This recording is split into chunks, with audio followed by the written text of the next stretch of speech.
नमस्कार, न्यूज़ 24 के खास कार्यक्रम आमने सामने में आपका स्वागत है। आज मेरे साथ हैं प्रचार की जिसे बोलते हैं ना व्यस्तता से भरपूर, लेकिन फिर भी अपना वक्त निकाला है महाराष्ट्र के चीफ मिनिस्टर एकनाथ शिंदे जी ने। शिंदे जी, आपसे बहुत सारी बातें करनी है, लेकिन मुझे पता है कि आप बहुत व्यस्त हैं और पूरा चुनावी माहौल है, तो सबसे पहले बात चुनाव की ही करते हैं। महायुति के बारे में कहा जा रहा है कि थोड़ा मामला टाइट है। कौन कर रहा है? ये सब अपोजिशन वाले नैरेटिव सेट कर रहे हैं, एक परसेप्शन क्रिएट कर रहे हैं। लेकिन हालांकि मैं पूरे राज्य में घूम रहा हूँ, महायुति के बारे में तो लोगों की अच्छी सोच है, क्योंकि 2 साल जो हमने काम किया है इस राज्य में, विकास के प्रकल्प, कई योजनाएं किसानों के लिए, महिलाओं के लिए, युवाओं के लिए, इंडस्ट्री के लिए, तो उससे लोग जो है पहले हमारी सरकार आने से पहले जो महाविकास आघाड़ी की सरकार थी उसमें मैं भी था, लेकिन उसका जो काम पूरे प्रकल्प बंद, पूरे काम ठप, सब कुछ योजनाएं बंद, तो उसको तो हमने कार्यान्वित किया है। आज जब देखो सब जगह देखो काम शुरू है। मुंबई में देखो, पूना में देखो, नासिक में देखो, नागपुर में देखो, सब जगह काम शुरू है। ये एक हर सेक्टर में एक पॉजिटिविटी है, और इसलिए लोगों में महायुति के बारे में तो अच्छी सोच भी है हम में, और मुझे विश्वास भी है जो 2 साल में हमने काम किया है। तो आपको क्या लगता है, आप तो जमीनी जिसे बोलते हैं जुड़ाव के नेता हैं, आपको तो हर एक ब्लॉक के बारे में पता होगा पूरे प्रदेश के, तो आपको क्या लगता है कि आप अपने हिसाब से आप कितनी सीट्स देख रहे हैं महायुति के लिए? देखो, हम तो पूरे 48 सीट पर, मिशन हमारा 45 है और सब 48 पे हम काम कर रहे हैं। और मैं तो, हमारे सब लोग पूरे राज्य में हर एक चुनाव क्षेत्र में गए, तो लोगों को काम करने वाले लोग चाहिए। 10 साल में जो मोदी जी ने काम किया है वो भी लोगों के सामने है। आज जो 50-60 साल कांग्रेस नहीं कर पाई, इतने बड़े असंभव जो लगने वाले काम वो हो गए। आज आप भी कह रहे हैं कि मोदी जी को 3rd टाइम आना चाहिए, तो 3rd टाइम मोदी जी को महाराष्ट्र के लिए क्यों ज़रूरी है? महाराष्ट्र के लिए अभी हमको मालूम है कि जब हम उनके सपोर्ट से हम डबल इंजन की सरकार के माध्यम से काम किया, आज केंद्र की योजना कितनी मिली हमें, रेलवे में मिले, रोड में पैसे मिले, नगर विकास में मिले, हर एक सेक्टर के लिए केंद्र का सपोर्ट होना ज़रूरी है। अभी जैसे मराठवाड़ा वाटर ग्रिड जो सूखा पीड़ित इलाका है, वहाँ वेस्ट होने वाला पानी जो है, हम अगर उसको डाइवर्ट करते हैं तो बड़ा प्रोजेक्ट है, तो इसके लिए केंद्र की मदद लगती है। तो जब केंद्र और राज्य दोनों जब एक विचार की सरकार होते हैं तो उसका फ़ायदा होता है। और मोदी जी तीसरी बार बनेंगे, महाराष्ट्र को और देंगे ज़्यादा, क्योंकि अभी महाराष्ट्र के ऊपर उनका बहुत प्रेम है।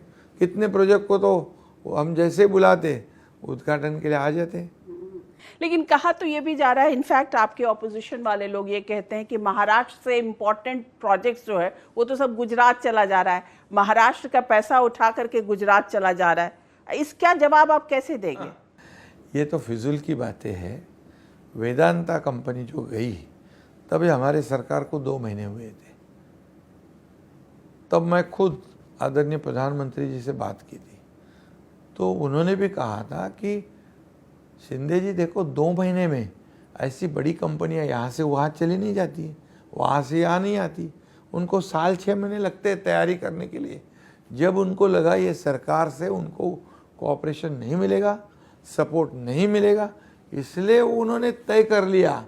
अगर आप ऐसा कहते हैं तो मेरा मानना ये है, जब हम महाराष्ट्र के लिए हमारी सरकार ने 5 लाख करोड़ का निवेश जुटाया है इंडस्ट्री में, पहली बार दावोस से 1,37,000, दूसरी बार 3,73,000, यहाँ आकर 1 लाख के एमओयू साइन किए। एग्जीक्यूशन का परसेंटेज हमारा 70 to 80 है।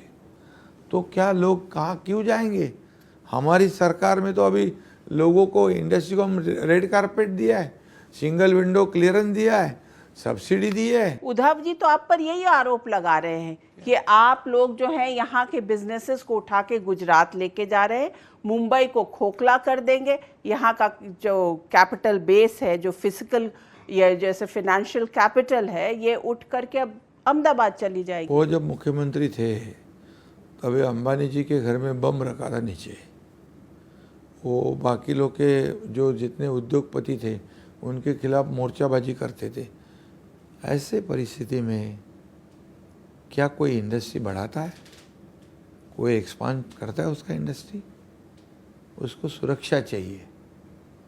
और आज हमारे सरकार में लोग एक की दूसरी इंडस्ट्री बना रहे, एक्सपांशन कर रहे, ज़मीन हमारे से मांग।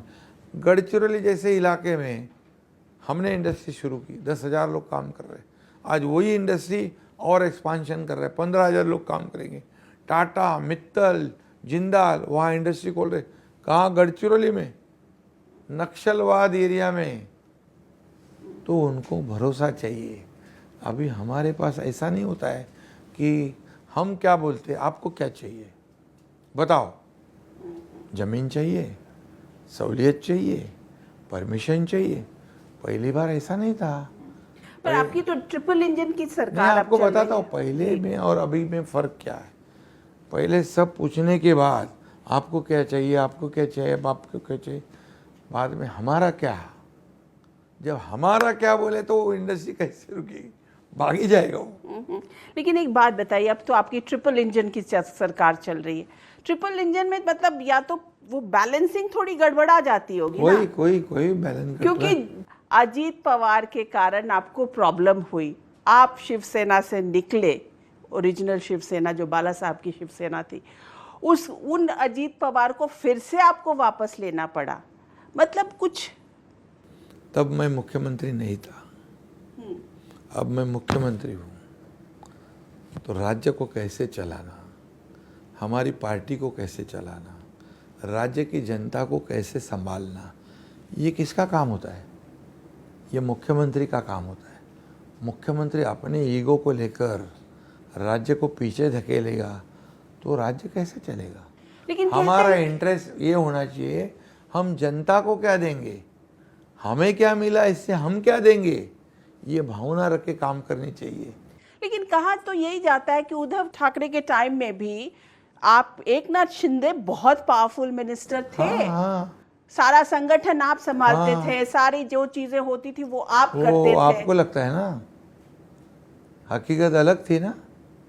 क्यों मैंने इतना बड़ा निर्णय लिया, उसको उतना बड़ा कारण भी होना है था। क्या कारण था वो? क्या आपको मुख्यमंत्री नहीं बनाए, यही कारण था? बिल्कुल नहीं, मैं तो मुख्यमंत्री की लालच या मोह कभी नहीं था मुझे। उद्धव जी ने शिवसेना बीजेपी गठबंधन में सरकार चुनाव लड़े। सरकार किसके साथ बननी चाहिए थी? बीजेपी शिवसेना की। बनी किसके साथ? उनको पता था बीजेपी के साथ जाएंगे तो मुख्यमंत्री नहीं बनेंगे, तो बनाया कांग्रेस के साथ। पवार साहब को खुद 2 आदमी भेजकर नाम सजेस्ट करवाया। तो ये मुख्यमंत्री पद के लिए बाला साहब ठाकरे जी के विचार को त्याग दिया। बाला साहब ठाकरे हमेशा कहते थे मेरी कांग्रेस नहीं होने दूंगा, वही तो उद्धव जी ने की। शिवसेना एक तरफ, शिवसैनिक एक तरफ, कोई जेल जाता है, कोई तड़ीपार होता है, कोई मौका की कार्रवाई में। क्या मुख्यमंत्री रहने के बाद हमारी पार्टी के लोग अगर जेल में जाते और हम ऐसे देखते, थोड़ी पार्टी बड़ी होगी? नहीं होगी, पार्टी ख़त्म हो जाएगी। और हमारे विधायक चिंता में थे, हम आगे चुनाव में कैसे फेस करेंगे, क्या मुंह दे के लेके जाएंगे? वहाँ चुनाव क्षेत्र में लोगों की अपेक्षा क्या होती है?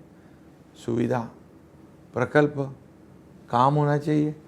तो उसके नाम पे पूरा जेल होता। वो तो ये कहते हैं कि साजिश के तहत, एक तो आप लोगों को डरा धमका करके मोदी और अमित शाह ने पहले आप लोगों को डराया धमकाया, फिर अब उनकी पार्टी तोड़ी, और फिर साजिश के तहत आपकी पार्टी को उन्होंने, आपने उनकी पार्टी को छीन लिया। मतलब तरीके तरीके के आरोप लगते रहे। देखिए, आरोप लगाना तो आसान है, लेकिन हमने निर्णय लेने के बाद 50 विधायक, 13 सांसद, उसके बाद और विधायक, विधान परिषद के विधायक, लाखों कार्यकर्ता, ये क्यों जाते हैं? इसका कुछ तो आत्म परीक्षण करना चाहिए कि नहीं? इतने लाखों लोग गलत और मैं अकेला सही। इनके साथ कोई इनके परिवार वाले बचे नहीं। राज ठाकरे गए, जयदेव ठाकरे गए, स्मिता ठाकरे गए, उनके बेटे के सब परिवार गए, नारायण राणे गए, भुजबल गए, गणेश नाइक गए, सब गए, तो सब लोग गलत। और ये से ऐसा कभी होता है क्या? ऐसा नहीं होता है। लीडर में कॉन्फिडेंस होना चाहिए। लीडर ने, मुखिया ने पार्टी के वर्कर को, कार्यकर्ता को ताकत देनी चाहिए। संकट समय पे उनके पीछे खड़ा रहना चाहिए। ये सिर्फ अपने परिवार के ऊपर जब संकट आता है तब खड़े हो जाते, बाकी कार्यकर्ता जाने तो जन्नम में। ऐसे कोई पार्टी बढ़ती है क्या? तो ये बताइए कि आज की डेट में लोग कहते हैं कि लीडर्स चले गए एकनाथ शिंदे के साथ और कार्यकर्ता रह गए उद्धव ठाकरे के साथ। अच्छा, तो अभी दो चुनाव हो गए ग्राम पंचायत के, तभी हम महायुति ने नंबर 1 लिया, उद्धव ठाकरे की पार्टी 6 नंबर पे गई। तो कार्यकर्ता और जनता हमारे साथ नहीं होती तो ये रिजल्ट होता क्या? आज लोग के चेहरे से दिखता है, हजारों लाखों लोग हमारे साथ जुड़ते हैं। क्यों जुड़ते हैं? हम अगर गलत फैसला लेते तो हमारे साथ नहीं आते, उनके साथ ही जाते। अभी भी छोड़ छोड़ के आ रहे। अच्छा, आज राज ठाकरे बहुत दिन के बाद साथ आप लोग की रैली में दिखे, उनसे आप क्या एक्सपेक्ट कर रहे हैं? राज ठाकरे आप लोगों की महायुति को किस तरीके से हेल्प करेंगे, किस तरीके से सपोर्ट करेंगे? लोग तो ये भी कहते हैं कि कहीं राज ठाकरे जो हैं उनके लिए मोदी जी बड़ा रोल देख रहे हैं। देखिए, राज ठाकरे जी ने समर्थन देते समय कहा कि देश को विकास की ओर मोदी जी लेके जा रहे हैं, देश को सुरक्षित मोदी जी कर रहे हैं। आज भी उन्होंने अपने भाषण में कहा। तो उन मोदी जी के ऊपर विश्वास जता के आज राज्य में भी विकास के काम शुरू है। और एक उन्होंने भी पॉजिटिव और प्रैक्टिकल बात कही है कि हम डेवलपमेंट चाहते हैं, लोगों को न्याय देना चाहते हैं, तो उसके लिए वो साथ में आ गए, तो हमारी ताकत भी बढ़ गई। आज हमारे साथ शिवसेना है, बीजेपी है, एनसीपी है। एनसीपी में तो शरद पवार नहीं, अजीत पवार है, मैंने से आरपी है, कई लोग हैं। तो क्या राज ठाकरे भी आ सकते हैं क्या आपकी कैबिनेट में? अरे अभी तो लोकसभा का चुनाव है। नहीं, हमारा तो लेकिन टारगेट, लोग तो यही देख रहे हैं ना कि भाई तीसरा एक चौथा पहिया खाली है, कहीं उसमें राज ठाकरे तो नहीं फिट होते हैं। हमारा टारगेट क्या है जी? लोकसभा चुनाव लड़ना, मोदी जी को प्रधानमंत्री बनाना और महाराष्ट्र से ज़्यादा सीटें जीतकर उनके हाथ मजबूत करना, ये हमारा टारगेट। लेकिन 6 महीने में आपका विधानसभा का चुनाव है। अभी हमारा लक्ष्य एक ही है, ये लक्ष्य हासिल करने के बाद दूसरा। अच्छा, एक बात बताइए, अभी मैं देवेंद्र फडणवीस जी का इंटरव्यू देख रही थी, एक अखबार को उन्होंने दिया कि हमारी पार्टी बड़ी पार्टी है लेकिन फिर भी चीफ मिनिस्टर का पद जो है वो इम्पोर्टेंट नहीं है। तो अब आप क्या देख रहे हैं कि बीजेपी के साथ आपका किस तरीके का अलायंस होगा? क्या, कैसे आप देख रहे हैं आने वाली स्थिति को? क्या यही रोल रहेगा जैसे उन्होंने बड़ी पार्टी का रोल लिया हुआ है? देखिए, ये हमारी शिवसेना बीजेपी जो 25 साल पुराने मित्र है, बाबा साहब ठाकरे जी, अटल बिहारी वाजपेयी, आडवाणी जी, इन्होंने अलायंस, ये जो गठबंधन किया है, अभी ये नेचुरल अलायंस है हमारा। विचारधारा एक है हमारी, और तो हमारे में ऐसा कुछ नहीं कितने किसने लिया और किसने कितना दिया। ये हमारा टारगेट है कि मोदी जी जो देश को आगे बढ़ा रहे हैं उनको समर्थन देना, उनको मजबूत करना, ये अभी हमारा लक्ष्य एक ही है। दूसरा लक्ष्य अभी कुछ नहीं हमारा। एक बात बताइए कि जिस तरीके की भाषा का प्रयोग इस बार के चुनाव में हो रहा है, कहीं पर एक्सरे की बात हो रही है, सोना निकाल लेंगे, कहीं पे मंगलसूत्र की बात हो रही है। आपने भी बोला कि उद्धव ठाकरे जी जो हैं वो उनकी आत्मा अब औरंगजेब की आत्मा लगती है, इस तरीके की कुछ नहीं, आत्मा नहीं बोला मैंने कहा सावरकर नहीं चलते, उनको औरंगजेब चलता है। शिवाजी महाराज जी का नाम लेते, छत्रपति जी का, लेकिन काम तो अभी औरंगजेब जैसा करते दिखाई दे रहे।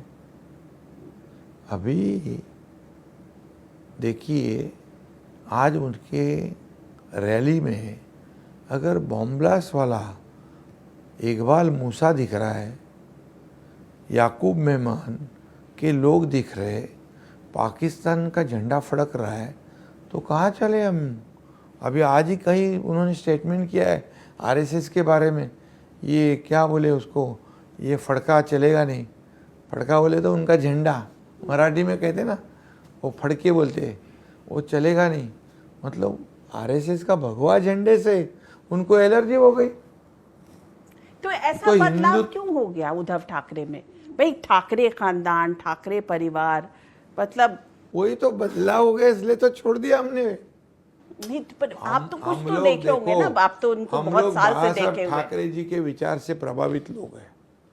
बाबा साहब ठाकरे जी कार्यकर्ता को संभालने वाले नेता थे, उनके सुख दुख में शामिल होने वाले नेता थे, और कभी भी अपने विचारधारा से कॉम्प्रोमाइज नहीं करते।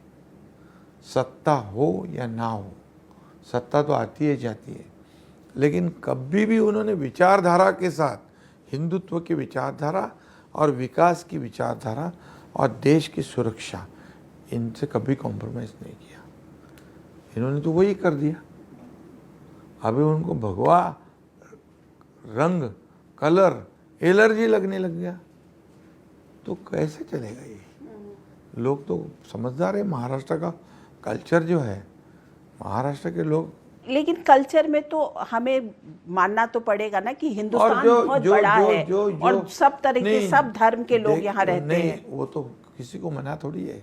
आज तो हम लोग भी बोलते हैं ना, साबिर शेख हमारे बाबा साहब ठाकरे जी के मंत्रिमंडल में थे, उन्होंने जब 95 में सरकार बनाई। हमारी सरकार में अब्दुल सत्तार है, हमारे कितने पार्षद है, कितने लोग हैं मुस्लिम, जो देशभक्त मुस्लिम है, वो तो हमारे साथी है। और जो बमस्फोट करने वाला, उसका साथ क्यों दे रहे। फारूक अब्दुल्ला बोलता है हम पाकिस्तान के पास, पाकिस्तान ने क्या चूड़िया पहनी है, पाकिस्तान के पास अणुबम है, उसके साथ बैठते हो। वो कांग्रेस वाले कहते हैं ये कसाब को करकरे, हेमंत करकरे, जो शहीद हो गए मुंबई के बम ब्लास्ट में, कसाब ने गोलियां चलाई, तो बोले कसाब ने गोलियां चलाई, उसकी गोली लगी कि नहीं। ऐसे बात करने वालों के साथ आप बैठते हो। आप मानते हो क्या कि ऑपोजिशन की जो ये इसमें सिर्फ एंटी नेशनल है? क्या आप उद्धव ठाकरे को, राहुल गांधी को, ये अरविंद केजरीवाल को, इन सबको आप एंटी नेशनल मान रहे हो? देखिए, जो एंटी नेशनल लोग जो है, बम ब्लास्ट करने वाला कौन है? क्या देशभक्त है? हजारों लोगों को मारने वाले कौन है? देशभक्त है? पाकिस्तान के गुणगान गाने वाले कौन है? देशभक्त है? ये कांग्रेस का हाथ अभी पाकिस्तान के साथ दिख रहा है। ऐसे बात करने से तो लग रहा है, और उनके साथ बाबा साहब ठाकरे जी के सुपुत्र, जिन्होंने कभी भी एक बार जो बोल दिया वो बोल दिया। हम उनके विचारधारा के लोग हैं। हमें सत्ता, ये वो सब कोई बिल्कुल लालच नहीं, मोहमाया। हमने तो मंत्री होने के बावजूद छोड़ दिया था, सत्ता को ठोकर मार दी थी। हमें क्या मालूम क्या होगा, लेकिन हम कभी भी बाबा साहब ठाकरे जी के विचार, सत्ता के लिए कभी भी कॉम्प्रोमाइज़ नहीं करेंगे। आज जो आपने बात कही, आरोप प्रत्यारोप, गाली गलौज, क्या लेवल पे उतर गए हैं। ऐसा कभी महाराष्ट्र में देखा नहीं था। क्या भाषा का इस्तेमाल हो रहा है, क्या शब्द प्रयोग हो रहे हैं। दिन रात मोदी को गालियाँ, दिन रात। एकनाथ शिंदे को गालियाँ, उठते बैठते सोते उठते एक ही बात। अच्छा, एक बात बताइए शिंदे जी कि असलियत को कभी तो मान्य करो। मेरा सवाल ये है कि रीजनल पार्टीज जो हैं और जिस तरीके से नेशनल पार्टीज रही हैं, रीजनल पार्टीज को आपको लगता है कि हमेशा एक डर रहेगा कि कभी भी आपको कहा जा सकता है कि आप मिल जाइए, आप इनसे मिल लीजिए? बिकॉज मोदी जी की ने एक रैली में कहा भी था, उन्होंने कहा था कि ऑफ कोर्स उद्धव ठाकरे को मिल जाना चाहिए कांग्रेस के साथ, और एनसीपी शरद पवार को मिल जाना चाहिए। मतलब ये नहीं, क्या है ये पवार साहब ने कहा था कि प्रादेशिक पार्टियां कांग्रेस में विलीन हो जाना चाहिए। कब कहते नेता लोग? और पवार साहब बोले हैं, मतलब सबको सोच समझ के, सबको पूछ के बोले होंगे। जब पार्टी की ताकत कम होती है, पार्टी का शक्तिपात होता है, कमजोर हो जाती है, तब बड़े पार्टी में शामिल होने की बात होती है ना। इसका मतलब उन्होंने कबूल किया है उनकी पार्टी कमजोर हो गई है, इसलिए कांग्रेस का सहारा ले लो, उन्होंने कहा है। नहीं, मोदी जी ने भी फिर उन्होंने कहा, उसके बाद मोदी जी ने कहा, हाँ, जवाब में कहा था उन्होंने। तो आपको लगता है, लेकिन बीजेपी जिससे मैमथ वर्ल्ड की नंबर 1 पार्टी और उसकी इतनी सत्ता की धमक, उसमें रीजनल पार्टीज का क्या होगा? आपको लगता है कि आप अपने आप को और बढ़ा पाएंगे या क्यों, क्या तकलीफ है? तकलीफ क्या है? हमारी विचारधारा सेम है। उनको ये जो बाकी पार्टियां हैं, ये इनको जेलसी है। ये खुद की जो दिल की इच्छा है, मोदी जी जाना चाहिए जाना चाहिए जाना, यही सब नैरेटिव सेट कर रहे हैं, ये परसेप्शन क्रिएट कर रहे हैं। जनता में मोदी जी को चाहते हैं। कल का रोड शो देखो, हजारों लोग, किसको बुलाया नहीं था, खुद ब खुद आए थे। चेहरे से तो पता चलता है ना, जबरदस्ती वाला मामला और दिल वाला मामला। तो ये तो 10 साल में जो काम किया है वो तो बोलेगा ना काम उनका। तो ये सब जो है, कुछ चंद लोग हैं वो ये सब परसेप्शन क्रिएट कर रहे हैं। लेकिन 2014 में भी उन्होंने किया था, 2019 में भी किया था। तब क्या हुआ? 2019 में अपोजिशन लीडर के लिए जितनी संख्या मिलनी चाहिए उतनी हुई क्या? नहीं हुई। उससे ज़्यादा अभी 2024 में गालियां दे रही है। जितनी गालियां वो देंगे, जितनी गालियां बकेंगे, उतने लोग जुड़ते हैं उनके साथ। ये समीकरण बन गया। मतलब पूरा मोदी जी के ऊपर दारोमदार है इस बार पूरा चुनाव जीतने का, क्योंकि उन्होंने काम किया है। हमारी सरकार ने 2 साल काम किया है। किसान हमारे साथ है, महिलाएं हमारे साथ हैं। हमने कितनी योजनाएं की, युवाओं को नौकरियां दी, सीनियर सिटीजन का ख्याल रखा है। हमने इतने निर्णय लिए हैं, और ये जितने प्रोजेक्ट सब जगह शुरू है, तो लोग किसको वोट देंगे? काम करने वाले को या घर बैठने वाले को? इस बार वोट की संख्या जो है प्रतिशत वो घटती हुई नजर आ रही है, उसका कोई इम्पैक्ट आपको लगता है पड़ेगा?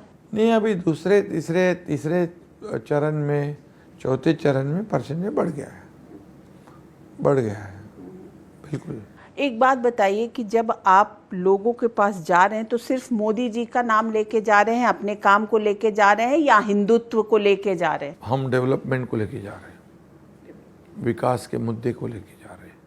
हमने क्या किया है देखो, हमारी सरकार ने क्या किया है देखो, और 10 साल में सेंटर से जो हमारे यहाँ योजना मिली है, जो लाभ मिला है, वो देखो, डेवलपमेंट। और मैं बताऊंगा कि देश में सबसे ज़्यादा इंफ्रा प्रोजेक्ट हमारे महाराष्ट्र में शुरू है, नंबर 1 के। चलिए, उस पर हम चुनाव लड़ रहे हैं। मेरा सिर्फ एक लास्ट सवाल है आपसे, ये कि कभी देवेंद्र फडणवीस जी चीफ मिनिस्टर होते थे, आज वो आपके डिप्टी चीफ मिनिस्टर हैं। आप दोनों में वर्किंग रिलेशनशिप कैसे बना, क्या बनता है? एकदम बिल्कुल, हम एक दूसरे को